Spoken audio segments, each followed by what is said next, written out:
Welcome back to my Golf Fantasy Podcast. I'm Ryan, that's Wendell. A lot of things to cover today, going over last week's results, move into the Farmer Insurance Open, which is probably one of the biggest golf events at the start of the year. So gonna have some fun with that. Let's kick it off by going over the play last week. It's a very interesting tournament, like we mentioned before. We had 3 different golf courses in the first 3 rounds. Cuts were made after 3, and then the 4th was at the stadium course. Let's kick it off. What did you notice in the tournament last week, Wendell? Yeah, I mean, really interesting setup with the 3 different courses that the field's playing. I think every day you're kind of seeing something different, especially in your DFS lineups, depending on which guy was playing which course. And it was definitely an interesting format and kept things kind of exciting every day. But major kind of storylines last week, I really thought, and what I was pretty surprised with was, Scheffler really setting the tone early. He seems in prime early season form, something that we haven't seen in years previous. He's seemed to struggle previously, kind of getting his game into form and ramped up for the Masters. Honestly, it's scary. The field should be scared. I mean, this guy is kind of showing glimpses of, prime Tiger stuff here, and the majors are going to be interesting this year if he keeps this up. But that's kind of one of the big storylines I saw last week, especially when we've also got, young guns, some of the surprises there. It was definitely an interesting week for sure. Yeah, the young guys came out. The one that really stuck out to me was Blades Brown. I had a fantastic second round. I shot -12, I think it was in the second round. Played fantastic. Now the problem is when you're that young, 18 years old. Actually, it's funny. He played the Corn Ferry Tour the week before, or like that week. He plays Sunday to Wednesday Corn Ferry Tour, wins the tournament, flies to California to play in the tournament, and then without any practice rounds goes and makes the final pairing on Sunday. So huge event for Incredible. him. 18 years old. I mean, great. He played fantastic, but Sunday you're playing with Scotty in the final pairing, with Siwoo. That's got to be intimidating, right? And I remember the commentators while I was watching the event, they see Scotty hit like maybe a poor shot off the tee, like, oh, that's not a great spot for Scotty to be, and then he puts it within 3 feet of the hole on his next shot, right? When you're 18 years old, that Brown is, watching him make those shots, it's like, it's kind of intimidating, right? You're in the middle of the fairway and you're putting it at 10, 15 feet, and Scotty's in the rough and drops it within 5 feet. It's kind of intimidating. I finished the round +2 on the Sunday, dropped back a bit, but still fantastic showing for a young guy to be, at that event with the world number 1, making a big impact. I think we'll hear a lot about this guy in the future for sure. Yeah, I mean, what a great experience, right? I mean, playing alongside the world number 1, like you said, watching him, seeing how how he prepares for every shot, seeing how he deals with adversity during his round. Obviously, get frustrated constantly seeing this guy put it inside you after you hitting good shots for sure. But yeah, Scotty, what a win by Scotty. Obviously, -27, won by 4 shots over Day, Putnam, Gerard, and McCarthy. All those guys at -23. Just a dominant start to finish tournament for him. And like you said, great to see guys like Blades Brown and Andrew Putnam too. Another name that we didn't bring up, another young gun who kind of surprised here, shooting what was it, a -1260 in round 3, just to catapult himself up the leaderboard. And we'll talk more about him because I like Andrew a lot here Yeah. and the momentum he's got here moving forward. But yeah, great tournament start to finish. Well, let's get into my golf guy last week. I mean, do you want to start with yours since you handed me another loss, back-to-back losses for myself? Yeah. I don't know if everyone's seeing a common trend here, but what with we'll replay the clip from last week of Ryan bashing my golf guy Ricky Fowler. Again, great showing. I mean, if you put him in your DFS lineups, he was only about 8% owned in most of them. Started out round 1, shot a 67 -5. Round 2 really kind of caught on fire. -963. Started to kind of round 3 and round 4 got a little bit shaky for him. He was only -1 in round 3, and then round 4, the start, he struggled, but came on strong to finish -468 and tied for 18th. So kind of as I mentioned last week, I really liked the form Ricky was getting into at the end of last year, and it seems like that's really converting into his performance early on here. So he's a guy that I'm going to want to kind of keep an eye on here moving forward. Yeah, my golf guy last week, JT Poston.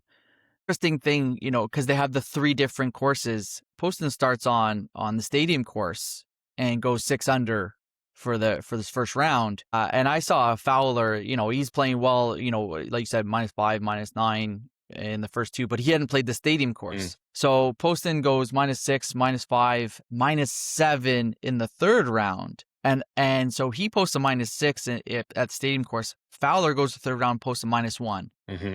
And I'm up, I think, 3 shots on you going into the final round, where Poston's got a 66 from the stadium course earlier in the week, and Fowler shoots a 71. I pretty much put this to bed. I was You writing thought it was a done down deal. Yeah. victory. It killed me, and then and it was this the stadium course. What they do is because they're also playing, amateurs are playing with them, right? So what they do is they make the holes easier if you're playing round 1 through 3. They make it a little more accessible. You can shoot better scores. And then in the final round, when the amateurs aren't playing, they really make it more difficult for you.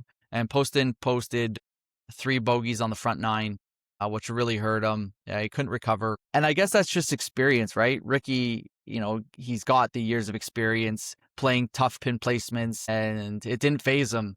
And that was the deciding factor. That was got you the win over me. And I won't criticize anymore. What I'm going to do is just stay humble and quiet, and then gloat when I win. That's what I'm going to do next time. I like the other Ryan that bashes me for my picks and then loses. Well, hopefully this strategy doesn't work out for you.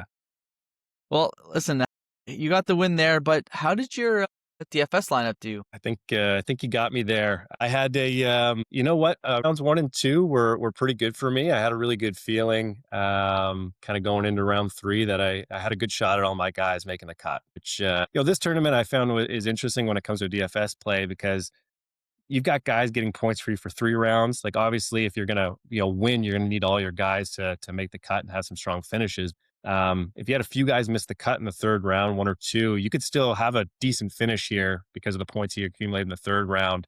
If those guys have put up some decent numbers. Overall, like, I had a final score of 582.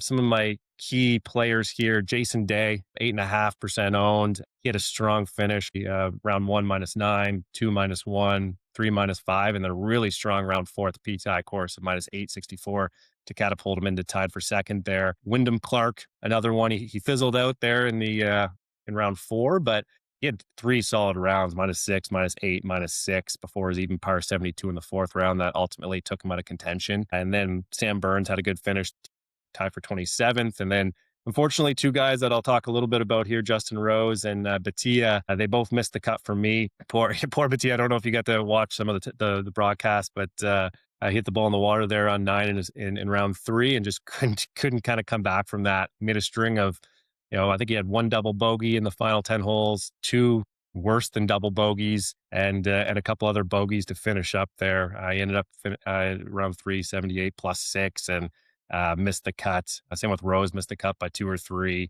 Didn't have a great round 3 at +1 after he kind of lit up the second round with a -9 score there. 2 guys that were really in good position to make the cut and give me kind of some strong performances going into the final round that missed it, and ultimately, it took me out of contention there. And I know you put up a 643. I'll let you talk about your lineup here, and took the W this week on me. 43. Like you said, the interesting thing is, in trying to gain ground on maybe some of the players that didn't make the cut is a little more challenging when you got 3 rounds playing, and where everybody gets to play 3 rounds. But I had all my guys make the cut. Is what I asked for at the end of our show last week, was just, I want to go 6 for 6 and try to get on into some money, which I was successful in. The issue I had, I think, none of my guys really performed outstandingly. Jason Day, like you mentioned, I had in my lineup. He did great, fantastic, solid, 64 to finish the tournament. Burns, Siwoo, tied for the lead, or actually he was a solo leader going into the final round. Yeah, he posted even par final round, which didn't help. So him falling down the leaderboard after you gain the points from him being in first at round 3 to now a T6, it's kind of devastating to the points. And then I had Poston, like I mentioned, shoots 74 to finish. I had Buzenhout, great finish, but he just makes the cut. So Right. Smalley, interesting about Smalley, right? He's 2 shots behind the cut with 3 holes left to play in the third round. And I'm thinking, just birdie two of these last three holes to make the cut, and that's what I was hoping for. He goes birdie, eagle, par, and makes And the what a cut. And I was finish to super, make the cut. yeah, fantastic finish. Super happy for the guy. But yeah, ultimately I got a 643. Not getting the outright winner obviously is going to hurt the lineup. Neither one of us took Scotty. And let's touch on that just before we get into our picks for this week and talking about the course. We talked about not taking Scotty because of how much more expensive he was than everyone else. And was that the right strategy? And we both believed not taking him was the right strategy. But tell me, what do you think about that strategy now? Yeah, well, I know you and I both decided to kind of throw in a fun lineup there and put Scotty in it after we made last week's episode.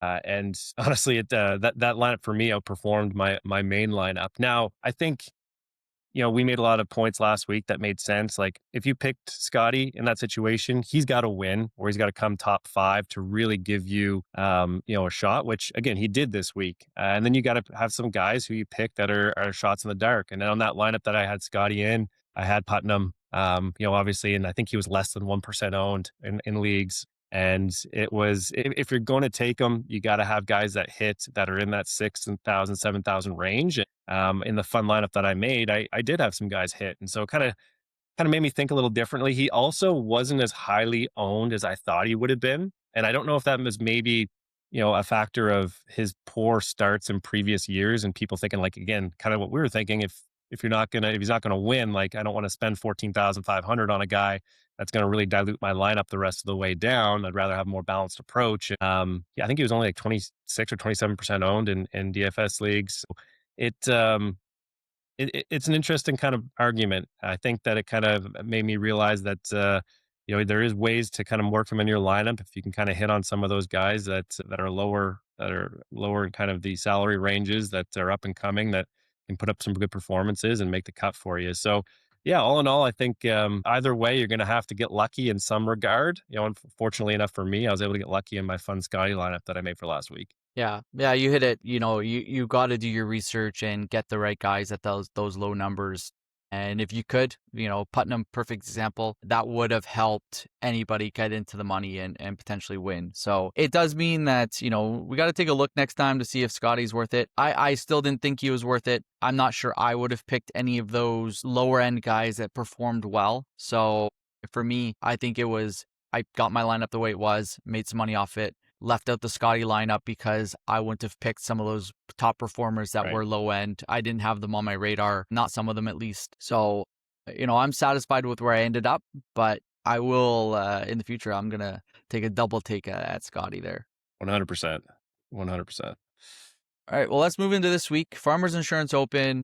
Like I mentioned off the top of the show, this is probably the one to really kick off the 2026 season, right? This is where the field starts to get a little more competitive. The golf gets a lot tougher, right? You saw the Sony and the American Express guys going, minus 20, minus 30 almost for those two events over 4 rounds. You're not seeing this at the Farmers Insurance Open. This is going to be a much harder course, and compared to the last 2 weeks as well, where we're talking a lot about accuracy off the tee, this is also a very different course. So I think we get to see some different golf here. Let's run down, the makeup of this event in these courses. Why don't you run us through that? Yeah, no, absolutely. So as you kind of mentioned, it's an interesting tournament here this week. Again, we get a little bit of rotational play. So there's two courses they're going to be playing here, two Torrey Pines golf courses, the south and north. So they're going to go south, north, and south, south is how the format's going to work. And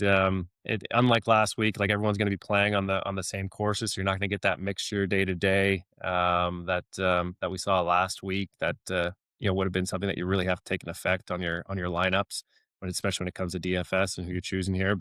Going through some of the courses here, Torrey Pines South, par 72, 7,765 yards. It's one of the longest courses, one of the longer courses on tour. Links-inspired layout. It's got deep bunkers, firm fairways, large greens, really rewards length off the tee and precise iron play.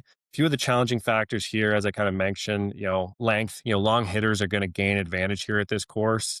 You're gonna some of the guys who don't hit it as far are gonna have really difficult long shots into some of these greens. They have to deal with trees. They're gonna have to, it's gonna if you can't hit the ball and put it in play and hit it a long way, it's gonna be a little bit more challenging for you. So approach play is going to be key. Precision into some of these large tiered greens is critical. A lot of undulation. They put some pins in some really interesting places, and if you're not able to get it on the right tier, you're going to really struggle on the greens. I think we're going to see a lot of three putts this week, especially guys who leave themselves some really long putts for birdie. So, or par. So it'll be interesting to see guys on that side of things. Wind's going to be a big factor this week. Coastal conditions, especially on the south course, it's going to affect ball flight and obviously distance and everything in between. So keep an eye out for some of those conditions here this weekend, or this week in general. Typical scoring on the south course, so usually it plays tougher than the north. It still yields a lot of birdies for elite ball strikers. So there's still going to be birdies in play, but as you mentioned, we're not going to see minus 27 winner here or minus 24 winner. On average, we're seeing guys kind of in that -8 to -15 range, maybe, but yeah, don't expect minus 12 rounds or anything at these courses. Going into Torrey Pines North, get another par 72. Yardage here is 7,258 from the. So still, it's long, but it's typical standards by PGA Tour standards. So nothing the guys aren't used to. It's slightly shorter, as I mentioned, than the South Course. More open though, so it's around 500 yards shorter, but generally plays a little bit easier. It's got a lot of scenic views, larger greens. It's one interesting fact about it. It was actually renovated in 2016. So the redesign expanded the back tees a little bit to make this course a little longer. And then it also reversed the nines. So the closing stretch features a lot more ocean and like scenic views, where up until 2016, it was a little bit more boring coming into the back nine. You didn't really get those views. So definitely makes for an interesting finish. Greens and fairways, as I mentioned, they're a little larger than the South. They're a bit more player friendly, not quite as many tiers and undulation. Fairways are firm still, and then they kind of still get that coastal influence when it comes to condition side. So the two courses should be really interesting. I know going through some of the previous rounds, the previous winners, you often see guys that'll shoot -5, -6, and then they'll be +1 or +2 in this next round. Shoot -4, -5. So like guys are going to be scoring. I think is going to fluctuate quite a bit here. Yeah, I agree. And some, just some key stats to look for, like you mentioned, was stroke gained off the tee is probably going to be one of the biggest ones. If you're not putting your ball in a good spot, right? Some of these guys are going to have to be hitting 180 to 200-yard shots out of the rough on their approach, right? Which Yeah. is probably the most challenging shot, from an approach perspective, hitting out of, deep rough that far out. So that's going to be the biggest challenge. Stroke gained off the tee is probably the number one thing I'm looking at here. I think you also got that as being one of your things. And also, on the approach, like you mentioned as well, how devastating it can be. You also need to really nail your approach shots. The greens are quick. So stopping the ball is going to be one of the hardest things to do. But you're hitting big winds as well, right? So if there's a lot of wind and you're trying to stop the ball, you're not going to do a low flight trajectory for the ball to try to stop it on the green, right? So you're going to have to be hitting into that wind high to get that ball to land on the green softly. This is one of the most, and when you're add 200 yards back, those things don't add up, Yeah. right? So that's why hitting long off the tee is important, right? You got to shorten that iron in, you got to get the ball flight up, and then you got to play it against the wind. So some of the best ball strikers, especially like Strauss-Gaines on approach, is probably one of the biggest things as well, because you need that pure ball striking ability to also play with the wind. I mean, super challenging course. And then, I think we were talking about just the length in general, the par five scoring. You have to hit on Yeah. these par fives. Not everybody can get there. If you can get there, fantastic. Interesting thing too about the par threes, some of these guys might only be able to be scoring on par threes too, right? So whoever is, that not that long game player, they're going to have to really be looking at par threes as being their advantage here, or else they're not going to compete with some of these really deep hitters. That's it. I think you're going to see a lot of bogeys, and you're going to have to make up those bogeys on the par fives here. There's a few reachable ones, even for guys that aren't extremely long hitters, but there's going to be a few reachable ones from most of the field this week. But yeah, there's going to be a lot of bogeys. Consistency is going to be key, and guys who can kind of really take advantage of the par fives and some of the par threes and put the ball in the fairway so they can kind of control the spin a little bit, like you mentioned, and hit the greens. They're going to put themselves in good positions. So Should be an interesting one. Yeah, so let's start with some of the contenders. Just take a look at the field. Xander's the number one guy in the field this week. Interesting thing about him, he didn't play here last year, but he played the 3 previous years and had good performances. T9, T16, in 24 and 23. When I took a look at his stats on this course, I don't like them. Realistically, I don't like them at all. Strokes gained off the tee in 2025, he was 91st. And one thing I checked also was bogey avoidance. Oh, he didn't have fantastic bogey avoidance skills as well. So I'm hesitant to be looking at him as being the guy, but clearly he's performed here in the past, right? This is one of those guys that on their approach shots can manipulate the ball well, right? And that's where he's going to win. So I understand why he's up there, but kind of hesitant to be thinking Xander's going to be the guy here, but I understand why he's probably got the best odds in the field this week. Let's go through like the top three, I'd say, favorites on my side that I pulled were probably Xander, Ludwig, and Patrick Cantley. Like out of those three, who do you like the most on the favorite side? So Ludwig is probably my most favorite. And, I used one of the 2 stats I just gave, strokes gained off the tee and bogey avoidance. And he's number 14 in strokes gained off the tee. And he's number 1 in the world in bogey avoidance.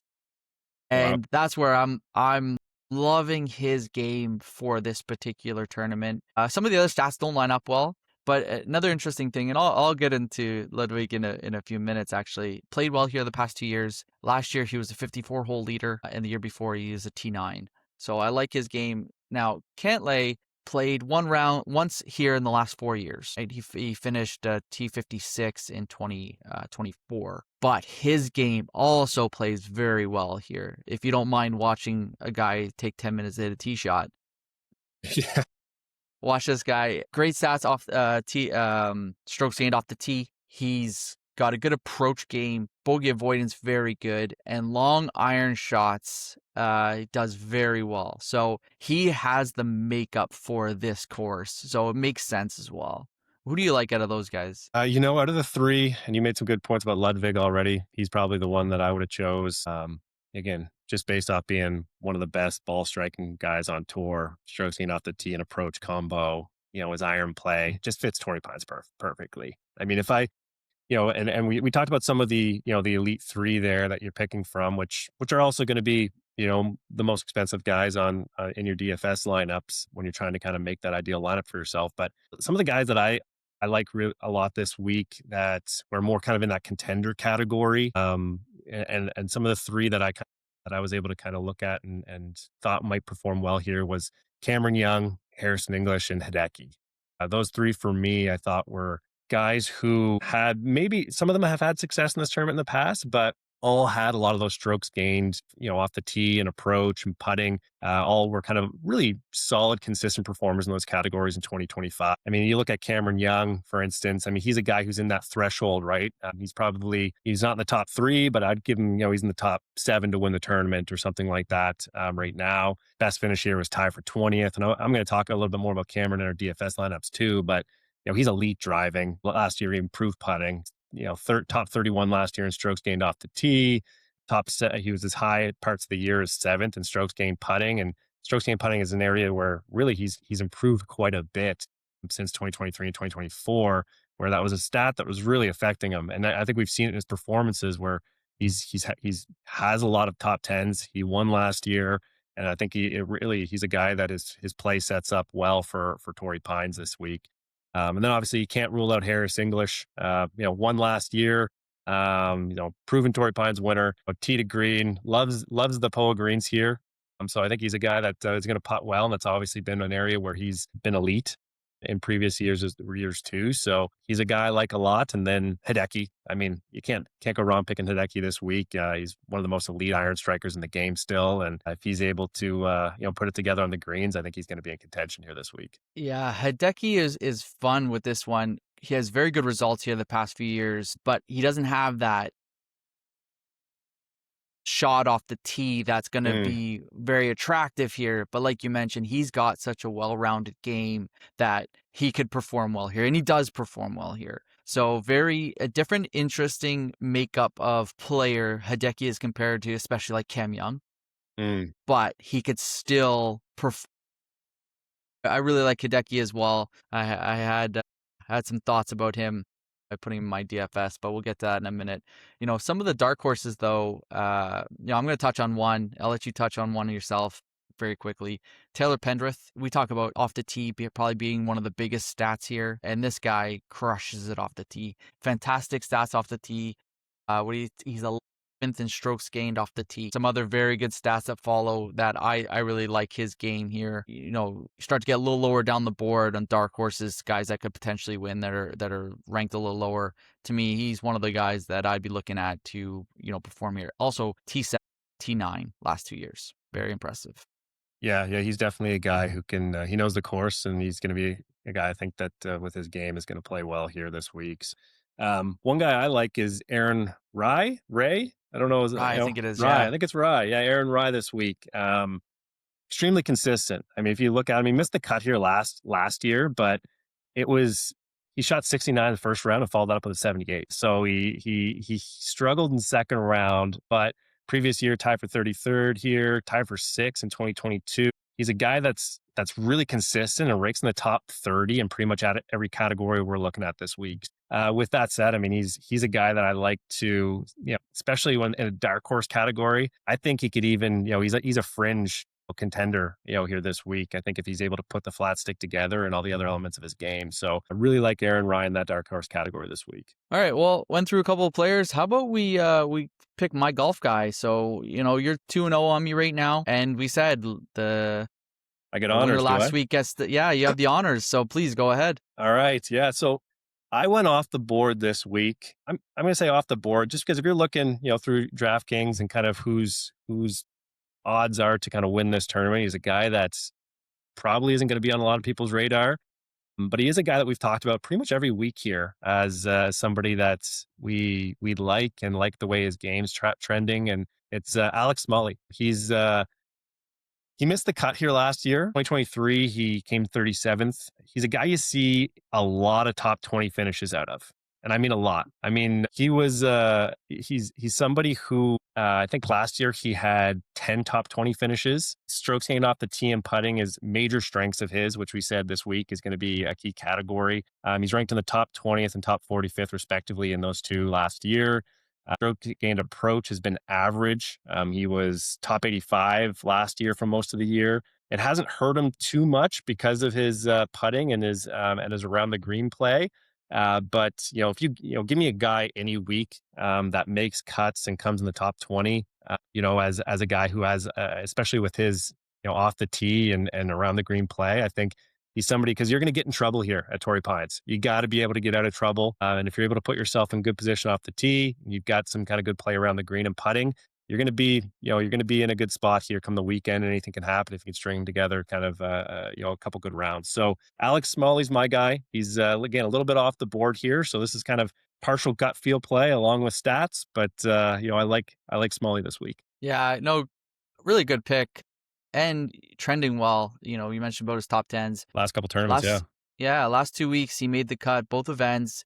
He didn't have great final rounds in both of those events, but he's definitely always keeping himself in the mix, right? So you can definitely count on him for staying competitive. So I like it. Now, my golf guy this week, I just touched on him. I kind of gave like a little preemptive stat about Taylor Pendrith, but Taylor Pendrith, my golf guy this week, fantastic off the tee. He has history here of performing well, and he has performed well at the Sony Open as well. I think he finished in the top 10, had some great final round there at the Sony. So I expect him to do well here again. Top 10, I think, is like low end here. I think this guy's competing on Sunday for the win. Really enjoy watching this guy play, and he is spectacular. As long as he keeps that ball in the fairway, I'm not going to have to worry too much about these tough approach shots. And his putter has picked up in the most recent events. So I'm definitely excited about this future victory. I said I was going to stay humble, didn't I? I You said, did, you ruined it. I know, I Going just 3 can't and 0 do here it. now. I you know what, I like Taylor too. You kinda mentioned with Smalley trending in the right direction, like, this is another guy who's had a strong start to the year, right? I mean, Sony Open in Hawaii tied for 5th. I had a really strong final round 64 there. American Express, obviously last week, tied for 20th. He was, he's a guy who, again, I think I really he's a guy that's trending in the right direction. So I think he's a great pick. Yeah. No, I appreciate that. You went humble and I went complete asshole and just told you I was gonna win already. So put my foot in my mouth already twice, I think, in the last 2 weeks. Let's do it again. Let's just keep the trend going until I actually win one, and we'll see what I might have happens. mistaken there. Did he get cut last week? Actually, wasn't he -10 last week through? I don't remember his last week's performance. He was not up on top of the He leaderboard wasn't. because I stopped following him. I'm pretty sure he got cut last week, but I'm not worried. Whole different event this week. Last week was about driving accuracy. I'm not worried Yeah. about that. This week's about getting it out there and having shorter irons into the greens. So I'm not taking the results of last week Yeah. as being too detrimental. And it was huge scoring for especially, it's funny, as Pete Dye Stadium course last week, they were talking about this a putting contest. Pendrith's gonna be the guy winning the long drive contest, not the putting contest. Right. No, I was just more saying it to correct myself and my error. Yeah, he shot 71 in the third round and missed the cut by one Yeah, stroke. But he was that close there. hurts. Still a good, 67, 68, 71, -10 through 3 rounds. Still a guy I think trending in the right direction and has the skill set to win this week. So I'll stay humble and keep winning. Yeah, looking forward to seeing how our guys compete here this week. Good, good. All right, well, let's get in some DFS lineups. A little bit more challenging, I think, this week with the scoring. Right, you don't expect guys to go so deep. The fantasy points are going to be a little bit lower, 2 rounds instead of 3 rounds. Very different makeup from last week's event. So I think it's probably a little more challenging to win one of these events. With all the things at play. So you want to line it up with you took and why you got the lineup you got? Yeah, yeah, no, absolutely. First pick, I mean, again, we're really looking at some of the top guys here. Shoffley's at 10,500, Burge 10,400, Bentley 10,100, and then you've got Cameron Young at 10,000. So I took Cameron Young at 10,000. Just again, I really like his play, his skill set. I think lines up really well for this course. Best finish here was tied for 20th back in 2022, like I mentioned before. But he's elite driving, and his improved putting, I think, really sets himself up to play well here. He's top 31 last year in strokes gained off the tee. As high as 7th at times last year in strokes gained putting, but he fluctuated kind of between 7th and 45th all year. And he had 6 top 10s and 1 win in 2025. So I think at 10,000, saving myself, that extra $500 to spend somewhere else rather than taking like Shoffley or Auberge or, could have went Cantley maybe, but I just don't want to watch that slow play all weekend. so, I went with Cameron Young as my first pick at 10,000.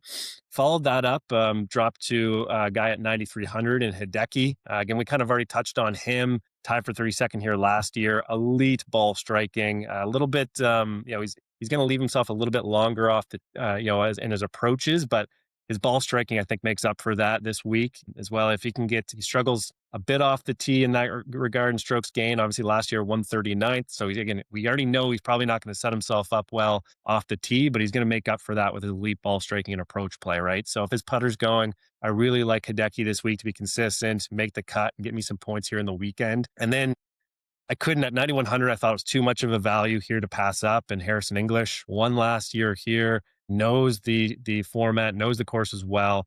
Last year he won by 1 stroke over Sam Stevens. He ended up at 8 under.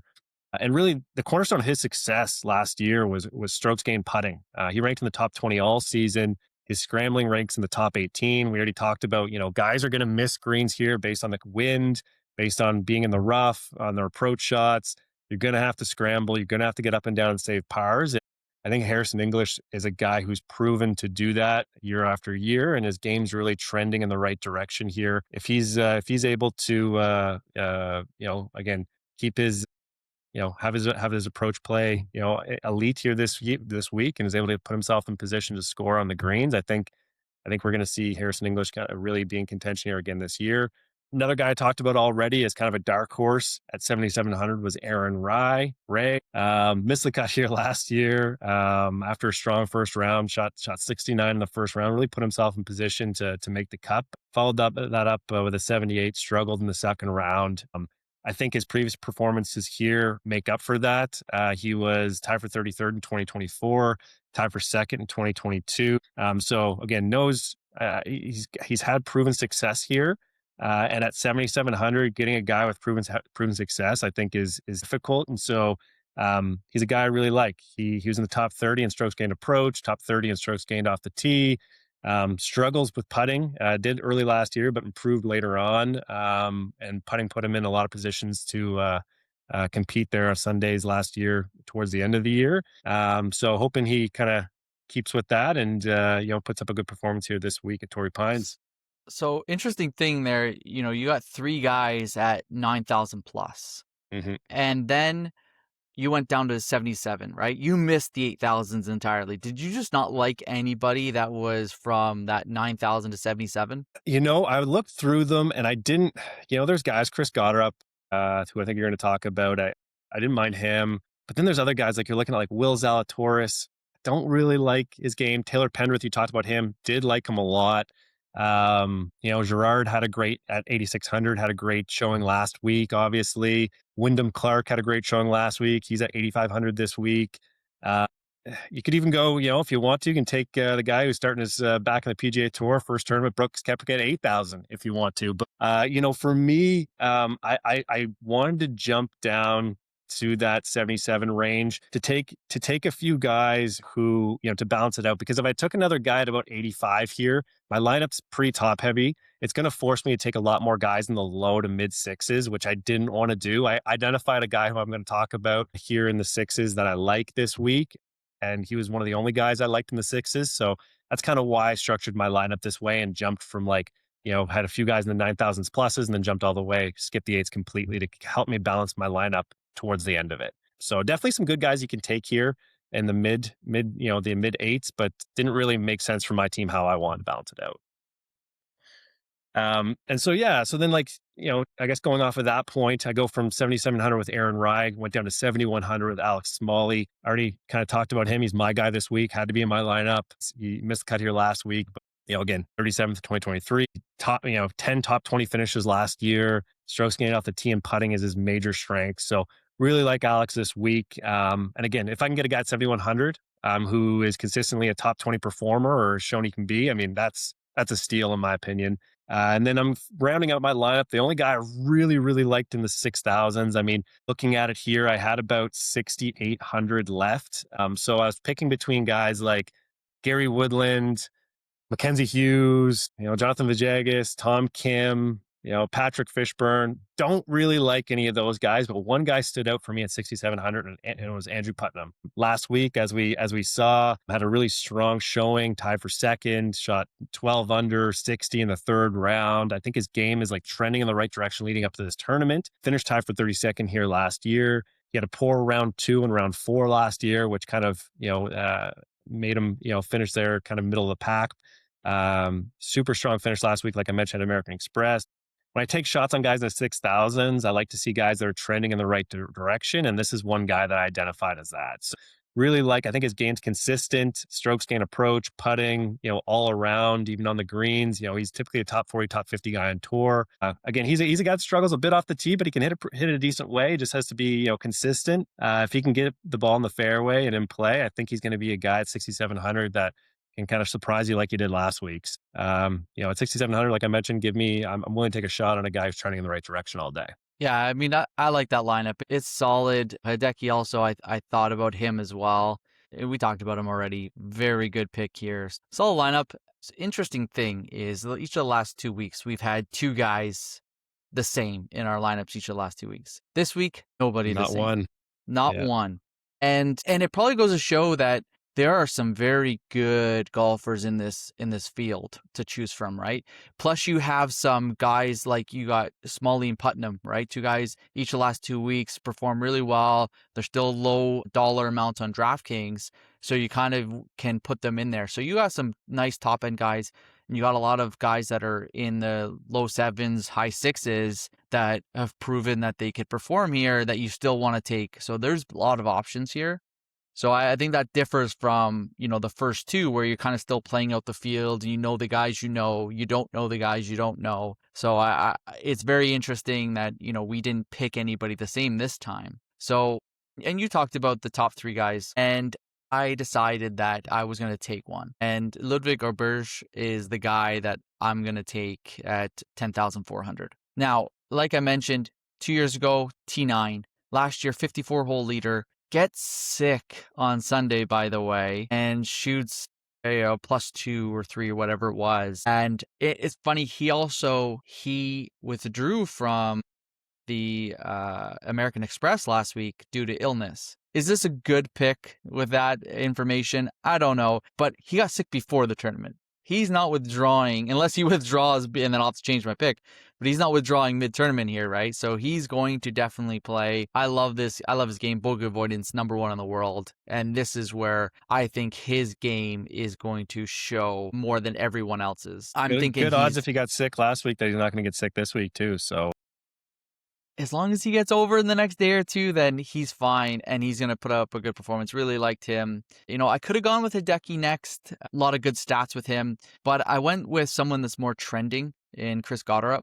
At 9,000, I'm thinking he's a bit high to be at 9,000 right now, but I can't avoid his game. Top 10 strokes gained off the tee, right? Which was one of the biggest things I was looking at. And again, I hit that bogey avoidance thing. He was 22nd last year in bogey avoidance, right? So his game, the well-roundedness of his game, which he's proven already this year, I can't overlook this guy. Yeah, Hideki and him, who am I taking? Probably 5% of the time is Hideki. Not right now. This tournament, I'm taking Gotterup. I think his game is trending so positively that I cannot overlook him, and I'm going to take him at the 9,000, which puts me into my golf guy, Taylor Pendrith. 8,700. Again, you know what? I did feel like 8,700 might have been a little too much for Taylor Pendrith. But then when you look at his game, he has T7, T9, T16, 3 of the last 4 years. So I'm almost saying I'm almost a lock for a top 20 potentially, whereas other guys might be a little more questionable. At the same price, you have like a Will Zalatoris. You mentioned, no, I'm not taking him either, right? I'm too concerned about his game. I don't think he's been back long enough to prove that he's worth that kind of money. But Pendrith, I can justify, top 10 strokes gained off the tee, a bogey avoidance, very good. His approach game is decent. When he's getting shorter into the greens, I think that's going to help him a lot. So that's why I get Pendrith there. So I have a little bit more money than you did, even though I took Auberge at number 10,400.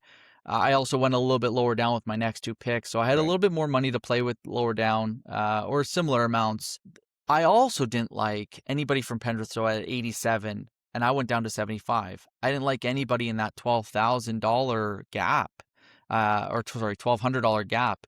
It was a little bit sketch. Guys that could perform, the guys that are playing okay, but I'm not loving the names there. Do And you I kind of, do you yeah. when you're making this pick now, do you already take a look at guys in the sixes, knowing you're going to have to go to a guy in the six before you make this pick to see who you like there, or do you kind of wait until the end and see what you got left to play with? What's your strategy here? As you kind of know, because like we both said, hey, like you went 10,400, 9,000, 8,700, and now we're at like you're going to go 7,500 here, but what's your strategy? Like, do you ever look down the list first before you make a pick, or what? How do you go about that? Yeah, I definitely look down the list first. Pick any. I don't even really look how much money I have at this point, right? I know I gotta start finding guys 75 and below, and if you start to pick your higher guys a little lower down the list, then you know that you can probably take some of these, maybe all of them are on the 7,500 range, or if you got to drop into the sixes.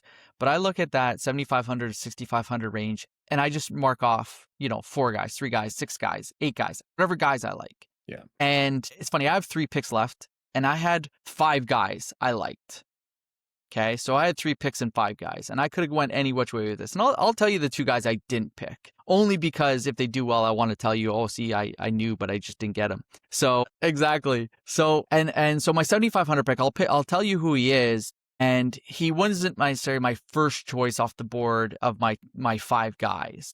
If anything, he was probably the guy I'm most skeptical of, but might have the highest ceiling potentially, but also the lowest floor, was Nicholas Hogard or Nikolai Hogard. Finished second here 2 years ago. Didn't play here last year. Hits it well off the tee. He scores well, and his approach game. This one I went a little obscure with the approach game. I try to say, okay, he hits it well off the tee. If he gets in trouble, what's going to happen? So I did the approaches from 175 to 200 out of the rough, and this guy's top 5. Wow. Okay. So yeah, you always mock me for my stats, and I went a little off the board with this one. But I thought that would be a good way, like, to see, when I got to these 5 guys, what kind of stat might pull this guy from the rest. You're going to be in the So rough. You're going to be in the rough all week, and it's tough. exactly. Yeah. So I figured if guys start getting into trouble, wins pick up, this guy might be the best one. If a low scoring tournament happens like last year, -8 winner, he's going to be the guy I think that can perform, especially at the price range we're looking at right now. And then, it probably gets into my next 2 picks, who I probably like the most out of the 5 guys I was thinking about, and it's Patrick Rodgers. The interesting thing about Patrick Rodgers is if you look at all the stats you want to look at for this course, strokes gained off the tee, around the green, bogey avoidance, long iron shots, you pick it all, this guy is just steady. Everything is steady with this guy. He's in the top 50 to 70. He's not top 20 in any of these, but he's not even the bottom half. He is in the top half of the tour in all of these categories. So to me, this is a guy that, and he's proven here, right? He's played each of the last 5 years, I think it was. He missed the cut once. He's had a 56 and 62, but he's also had a top 10, right? So because he's had the top 10, it kind of made me think this guy can perform here. I have him rated from the stats that I picked. He is a top 10 on pure stats in the field, right? Because he's so consistent in all these categories.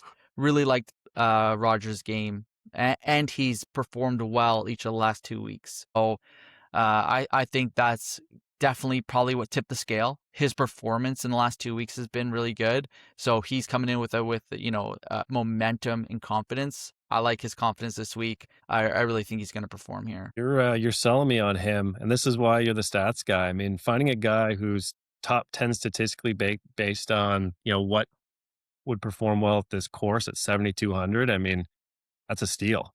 You can't, in my opinion, I mean, it's making me rethink my Smalley pick a little bit on DraftKings, but I got to keep him in there because he's my guy this week. But, There you that's the new go. 7,200 range. That's, that's some good analysis So there. if you like that stat, you're going to love this one. Taylor Moore. Realistically, I'm like, I don't really remember this guy that much. He's not on top of leaderboard all the time. He's at 6,900. But Well, he only let made me put 15 this to 27 cuts last year. So, 15 to 27 cuts. So you're thinking, who? mhm. And I kind of thought the same thing. And then I did my dive, right? I went in the rabbit hole and I found out who this guy is. And honestly, love this guy, right? Each of the last 2 years, he made the cut 56 and 70. Not spectacular performance. 2023 finished T11.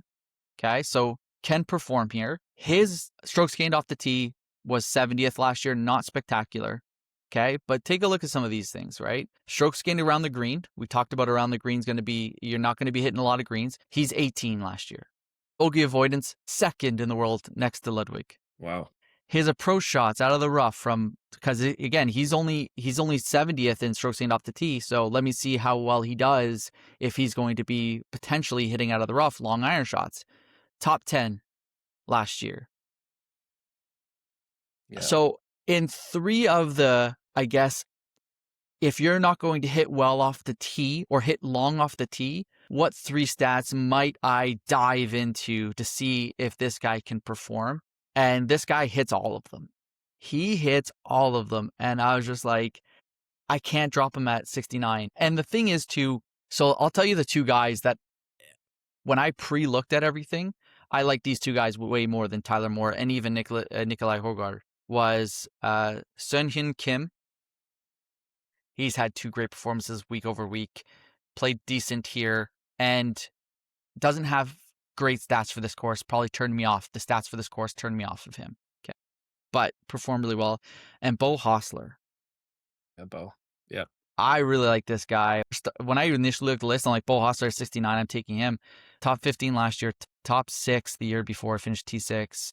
His driving game is not well for this course. His stroke staying off the tee is 150th. That turned me off of him. Performed here in the past, but those 2 players, because of their stats for this course, really turned me off. And that's why I went with that's why I went down that rabbit hole, right? Taylor Moore and Patrick Rogers. To me, those 2 guys will perform better because their stats say they should perform better than Sun Hyun Kim and Bo Hostler. So that's how I went about it. I like that you picked apart some of my strategy there, but that's usually what I do is I take 5, 6 guys, how many guys I like, and now I start playing with the stats and see who's got the makeup for this course. I like it. I like your lineup.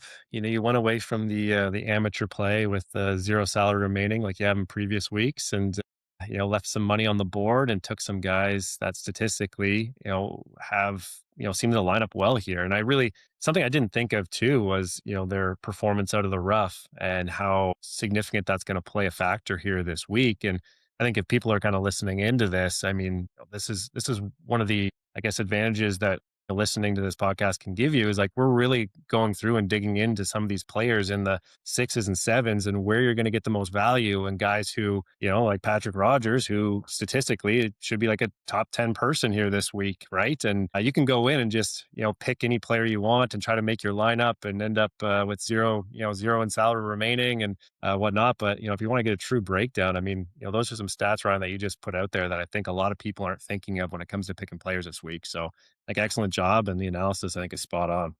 Yeah, you know what? If I'd say that, the especially the 7,200 and under picks that we made, the 4, I'm definitely thinking that these 4, because I like Putnam and Smalley's games for sure. These are 4 picks that, if you're going to go that far down the list to try to get some players, I don't see why any of these guys don't make the cut this week and perform well. Everything's saying that these 4 players should be up there. So we talked about earlier in the show about last week, if you're going to take some high end guys, who are you going to take down below in order to try to recuperate and get those guys that are going to perform well? So I'm excited. I'm excited for both lineups. And since I took the win last week in the DFS by, 80 points.